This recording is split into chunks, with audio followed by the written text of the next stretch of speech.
Hora da gente falar sobre segurança. Representantes dos sindicatos e das associações de classe da Polícia Civil se reúnem hoje aqui na Assembleia Legislativa do Estado de São Paulo, Arthur. Pois é, Mariana Fante, a pauta é reajuste salarial. E para falar sobre esse encontro, então, que vai ser realizado na tarde de hoje, nós recebemos o deputado Reis, do PT. Deputado, seja muito bem-vindo ao Estúdio Alesp. Muito obrigado, cumprimentar todos os internautas, os telespectadores, aqueles que assistem aqui à Rede Alesp e dar os parabéns aí pelo trabalho de vocês. Deputado, o que o senhor pode adiantar sobre a reunião de hoje, por favor? Olha, nós tivemos na terça-feira uma audiência em que participaram os representantes das classes da Polícia Civil, né? Sindicatos, associações. Então, a partir daí se ouviu, ou foram ouvidos todos a respeito do PLC 75, que trata da recomposição de perdas salariais. O entendimento que eu tive é que não repercutiu bem esse aumento diferenciado, né? 15% para um, 16% para outro, 18% para outro. Isso não repercutiu bem. E uma diferenciação que tem entre a Polícia Militar e a Polícia Civil. A Polícia Militar, ela teve uma valorização maior, a sua cúpula, né? Não a base, a gente percebe que a base ainda ficou muito distante. E tem sim uma diferença entre a Polícia Militar e a Polícia Civil. Hoje nós vamos sentar, debater e tirar um documento com uma pauta de reivindicações e vamos buscar, juntamente com essas entidades, uma audiência com o governador Tarcísio de Freitas para levar as impressões que se teve com relação a esse PLC 75 e o que realmente os policiais civis querem, né? O entendimento, além de vários problemas que tem na instituição, mas é o entendimento de ter um aumento linear, né? Pegar essa massa salarial que o governador colocou à disposição e transformar num aumento linear para todos, não ter essa diferenciação, né? 15% para um, 16% para outro, 18% para outro, porque isso não repercutiu bem, né? Se você analisar o que foi destinado à Polícia Militar, a Polícia Militar está 5% a mais do que a Polícia Civil. Se você somar tudo o que foi disponibilizado para a Polícia Militar e tudo que foi disponibilizado para a Polícia Civil, você vai ver que realmente tem uma diferenciação sim salarial e a Polícia Civil acabou ficando para trás nesse quesito, né? Então, esse é o debate que está posto e a gente espera que o governador receba, porque nós já tivemos um fato passado que não foi muito bem sucedido, quando também as entidades de classe tentou levar uma pauta de reivindicação, na época o governador José Serra, né? E acabou que ele não os recebeu e colocou a polícia de choque na época, né? Para interditar todo o espaço próximo do Palácio dos Bandeirantes e teve aquele grande conflito entre policiais. Isso é tudo que a gente não quer. A gente quer que o governador receba as entidades e negocie, porque é um processo de negociação. Deputado, o senhor falava sobre essa diferenciação, então, no valor estipulado para policiais militares e policiais civis. O senhor sabe dizer qual foi o critério utilizado para esse aumento, para justificar, como o senhor mesmo fala, 5% a mais no geral, por exemplo, para os militares e não para os civis? O secretário Derrite, ele esteve aqui e ele fez uma apresentação e a tese dele é que ele está valorizando a entrada dos policiais militares, né? Quer dizer, para que realmente tenha mais pessoas querendo entrar na polícia, se inscrevendo em concursos da Polícia Militar e depois para que eles permaneçam. Porque como o salário não é atrativo, você tem dificuldade de atrair os jovens, as pessoas para se inscrever na polícia e depois que eles entram, eles acabam indo para outras carreiras, fazendo outros concursos, né? Acabam não ficando na carreira policial militar. Essa é a tese do secretário, porque na realidade o governador passou para a secretaria essa responsabilidade, né? Ele terceirizou para a secretaria a responsabilidade da concessão do aumento. Então, ele falou, tem tantos bilhões aqui, vocês veem como que vai ser feito isso. E eles fizeram dessa forma. Se a gente for analisar, um soldado de primeira classe está na faixa de R$ 1.700 o salário dele. Foi dado 30% para o policial de primeira classe. Mas 30% em cima de 1.700 é muito pouco. Então, quando eu falo em cima de 1.700, e aí eu pego o salário de um coronel, por exemplo, e dou 30%, você vai ver que o montante vai lá em cima, né? Então, se um capitão, por exemplo, está tendo um aumento de R$ 3.100, né? Enquanto o soldado vai ter um aumento de R$ 790. Então, a tese, ela não se sustenta. Se ele tivesse dado um aumento melhor para a base, olha, vamos fixar em pelo menos R$ 5.000, R$ 6.000 o salário do soldado. E aí você vai graduando o cabo, o sargento, o subtenente, aí tudo bem, você realmente está trazendo os de baixo um pouquinho para a intermediária, né? Mas não foi isso que aconteceu. E quando você pega o aumento da cúpula, você vê que, em média, para vocês terem uma ideia, a distância do segundo tenente para o primeiro tenente está em torno de R$ 4.000. Ou seja, ele achatou até o segundo tenente e depois do primeiro tenente para cima, sim, houve uma valorização substancial. E nós temos o problema do terceiro sargento e do segundo tenente, que esses tiveram um aumento menor, né? E isso se dá porque aonde existe o maior número de aposentados na Polícia Militar, ou são terceiros sargentos, ou são segundo tenentes. Por quê? Porque os cabos, quando eles se aposentam, eles têm o posto imediato. Então, eles se aposentam na condição de terceiro sargento. E a carreira dos praças vai até subtenente. Quando ele se aposenta, ele tem o posto imediato, então ele vai a segundo tenente. Então, a grande massa de aposentados na Polícia Militar estão na condição de terceiro sargento e de segundo tenente. Esses foram o que no projeto tem o menor aumento. Por quê? Porque é onde está a maior quantidade de aposentados, né? E a gente observa isso muito bem, que se a gente for analisar um a um, você vai observar isso, porque essas duas categorias, aí o secretário disse, não, mas é um posto de passagem. Mas não é não é a questão de posto de passagem, é a questão que está se tirando dos aposentados para redistribuir para outros setores, ou para outros integrantes da carreira. Guga Mendonça. Deputado Reis, é importante a gente fazer um questionamento também. A gente sabe da necessidade das forças de segurança pública, de valorização, de aumento, mas eu acho que o funcionalismo público do Estado de São Paulo, ele pede, né, ele clama por uma valorização também. Como equacionar essa situação, já que as forças de segurança foram as primeiras a serem atendidas, e aí nós temos depois professores, profissionais da saúde, então é uma gama muito grande, precisa ser atendida e valorizada. O governo, ele tem uma dívida, o Estado brasileiro tem uma dívida com as forças policiais de muitos anos, né?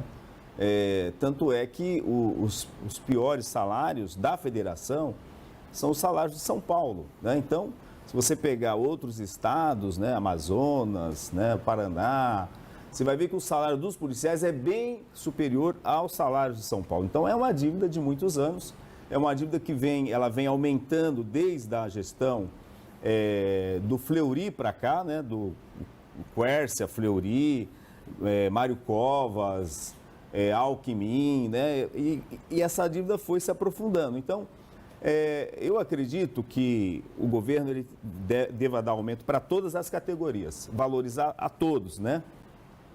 Mas se você for analisar assim na questão do passado, dos reajustes, vocês vão verificar que a segurança pública teve vários anos que não teve sequer 0%, 0,01% de aumento, né?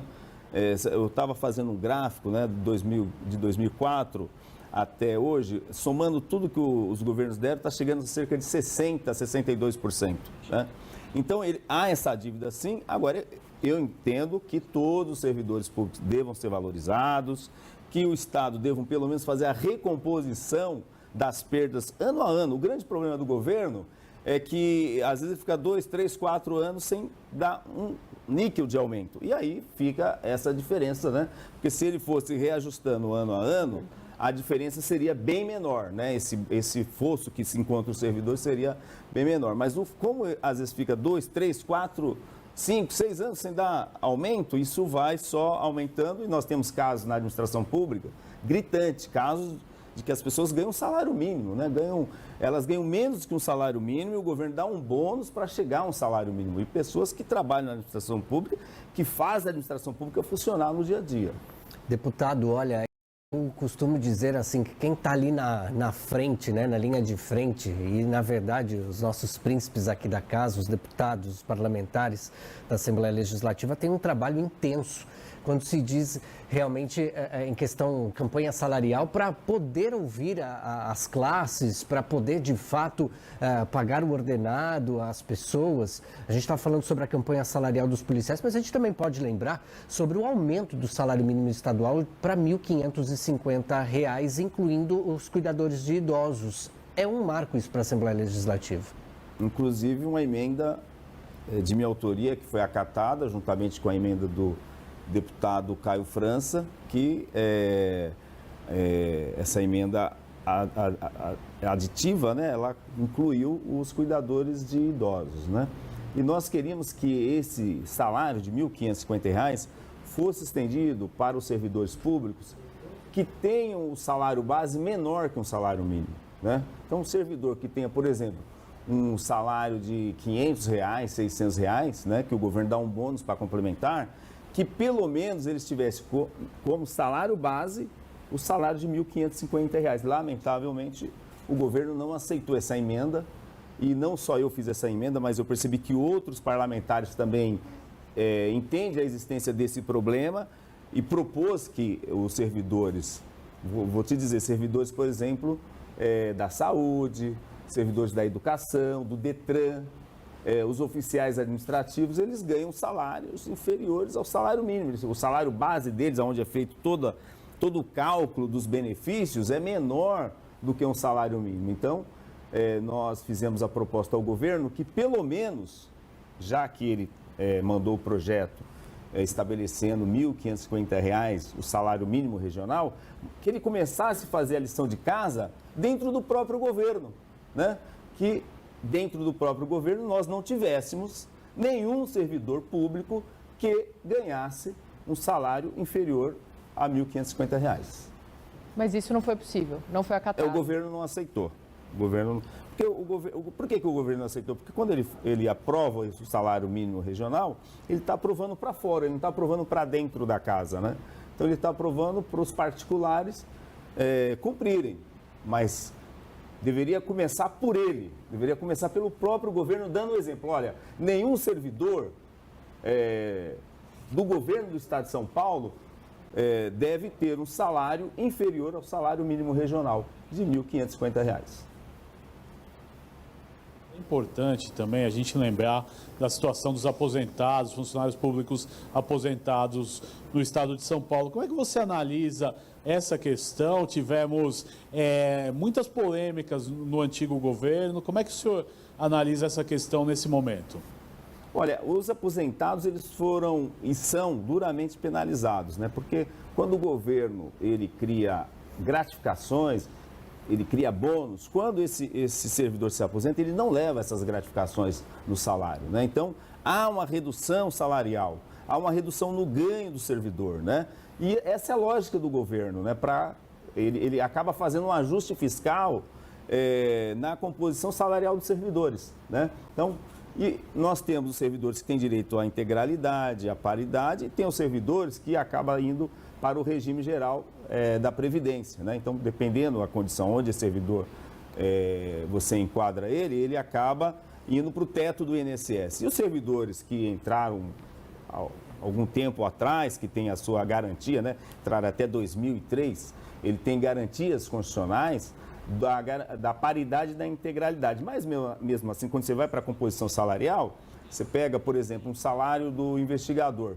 Você tem ali gratificações que não, quando ele se aposenta, ele não leva essas gratificações, né? Então acaba tendo sim um achatamento no salário dele, uma redução no ganho do dia a dia dele. Deputado, eu gostaria de voltar numa questão que a gente estava falando anteriormente, porque o senhor de base, inclusive, faz parte, né, da corporação. E quando a gente estava comentando aqui sobre essas reivindicações, sobre esse encontro que vai acontecer, que o senhor vai receber os policiais civis hoje aqui, claro, a gente falava muito sobre essa questão do reajuste salarial, que não chegou a quem não está contento do que a categoria precisa ou imaginava, mas também fala-se nessa recomposição de membros, do efetivo.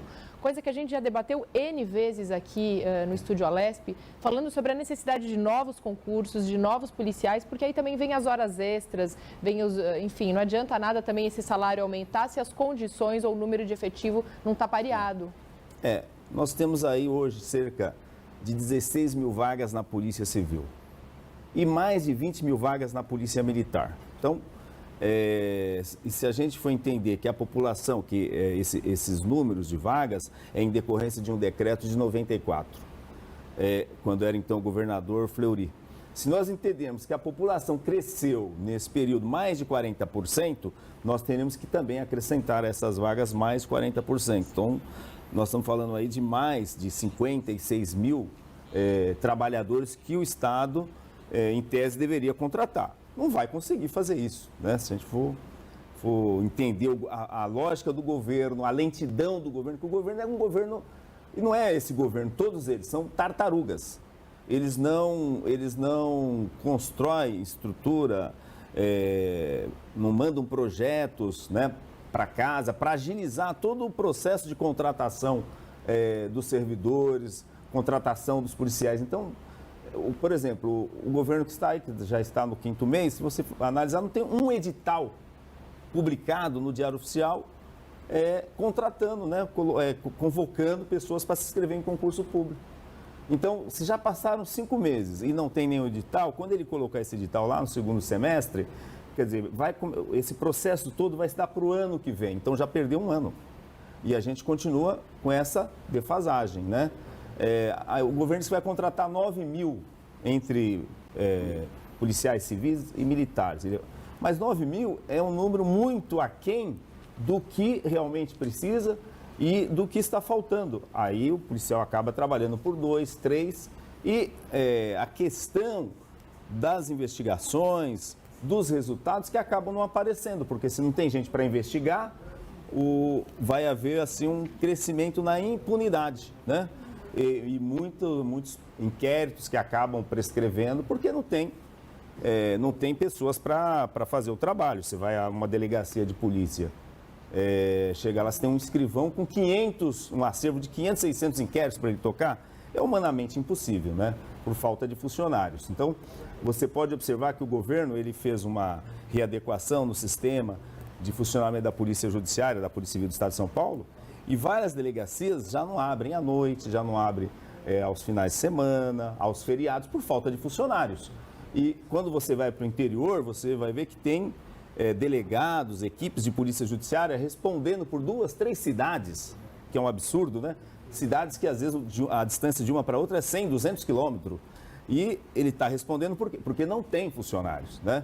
E os números acabam não representando, os números estatísticos de crimes, acaba não representando a realidade, porque aí acaba acontecendo uma subnotificação, porque as pessoas vão notificar que elas foram vítimas de um delito, fui roubada, furtaram meu celular, levaram meu dinheiro, e aí ela tem dificuldade de fazer esse registro, né? E nem todos têm celulares, nem todos têm computadores, nem todos têm acesso a como fazer um boletim eletrônico, por exemplo. Não é todo mundo que consegue entrar ali na delegacia eletrônica e registrar a sua queixa. Então, você tem uma subnotificação. Então, quando o governo apresenta ali a estatística criminal, você pode entender que é muito mais do que ele está apresentando, porque o que ele está apresentando é o que realmente foi notificado. Mas aquelas pessoas que foram à delegacia, a porta estava fechada, ou que foram à delegacia, na central de flagrante, chegou lá, tinha 20 ocorrências na frente.